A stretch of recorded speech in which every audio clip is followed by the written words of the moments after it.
So we're up to presentation and analysis of receivables.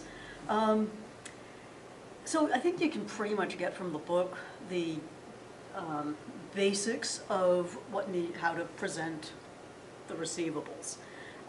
There's a lot of disclosures that would be good. You think about the basics of this, it's like, what do you really want to know? You want to know if they're going to be collected, so you want to make sure that they're represented at their net realizable value. You want to know the different types of receivables because there's a difference between the trade and the non-trade receivables. And you want to know which ones are going to be received sooner or later, in other words, current and non-current. So the various disclosures, they're all listed here. They all kind of make sense. The usual analysis they go over for in the book is the accounts receivable turnover. A lot of times that makes more sense when it's paired with the average collection period. And I would encourage you not to just memorize these and do them, but to think about, when you do the accounts receivable turnover, is it better to have one of 8 or 10? Okay? And then do the 365 divided by 8. Do the 365 divided by 10.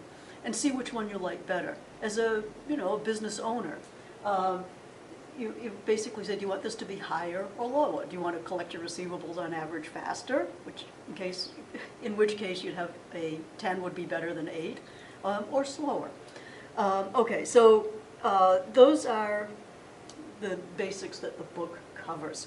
I like to go a little beyond that, and this stuff is not on the test, but it's probably going to be very useful for you as you go out into the world.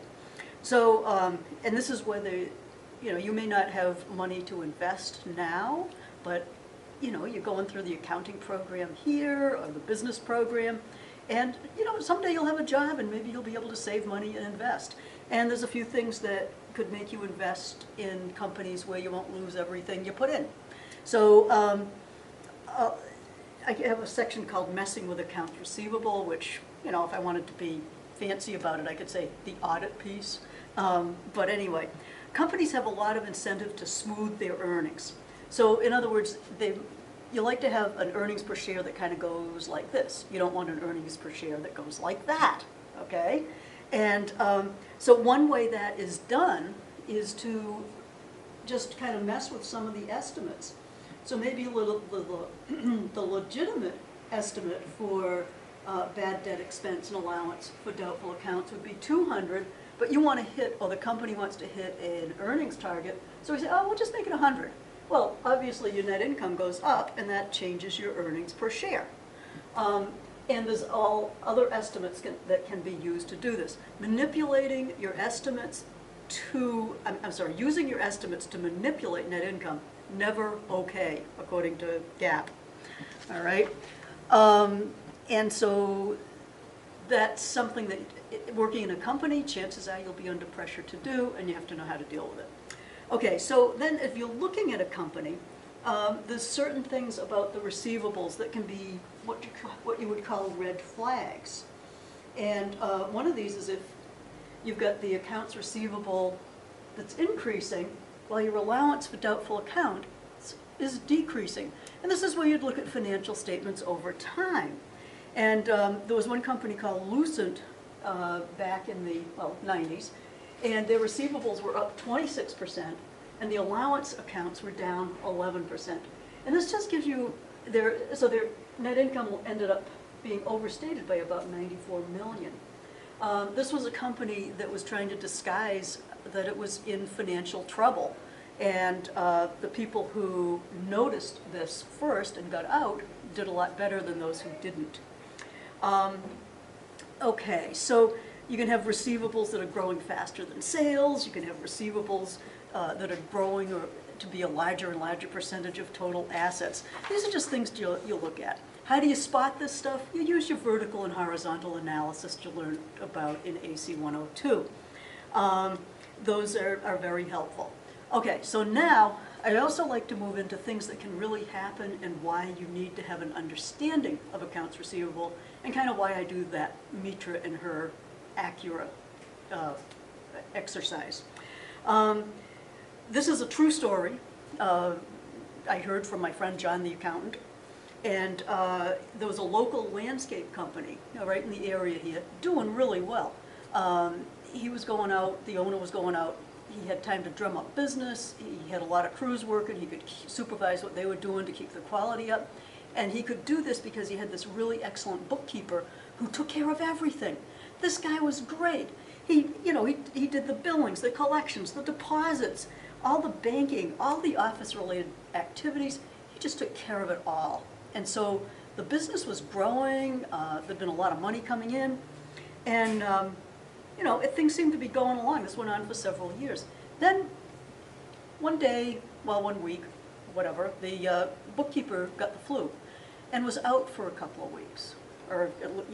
And so what happened was, they had someone come in and filling in, and they started sending out bills and second bills and things like that. And so all these customers started calling saying, hey, we paid you, but we just got a second billing. What's up with that? And so the owner of the company couldn't quite figure it out, so he called in John, the accountant, who went in over the weekend. And basically, after examining the books, he found that this great bookkeeper had made off with $847,000 over a 3-year period. And unfortunately, that $847,000 had gone to Mohegan Sun, and it did not come back. Okay? The bookkeeper was not prosecuted because the DA, district attorneys have bigger cases to do. And the business owner was pretty embarrassed by this whole thing. I mean, yeah. And so the sad thing is that it all could have been prevented with your basic internal control procedures that you learned in AC 102, okay? So if you're running a business, keep those in mind. Okay, so now, how could this have happened? How did this happen? And I tell you this not so you can become embezzlers. I tell you this as a business owner or management, you might be able to avoid losses. Okay, so the bookkeeper collects the cash and the checks that come in each day, all right? He'd prepare the deposit slip for the bank, make the entry in the cash receipts journal. Everything would always add up. So, but what happens is a check would come in for the customer in payment of an account receivable, say of $925, and that day cash would come in, in at least that amount. So the bookkeeper simply pockets the $925 cash, and he doesn't record that account receivable that it's been received. And so as payments come in, he would record them on various accounts receivable so that the customers would not get second billings. And that worked fine for 3 years until he got the flu and was out, and someone came in and just said, oh, these guys need to be billed. And then, the really scary part of the story is that John, the accountant, says he saw this guy driving around not that long ago in a brand new car, probably on his way to another job.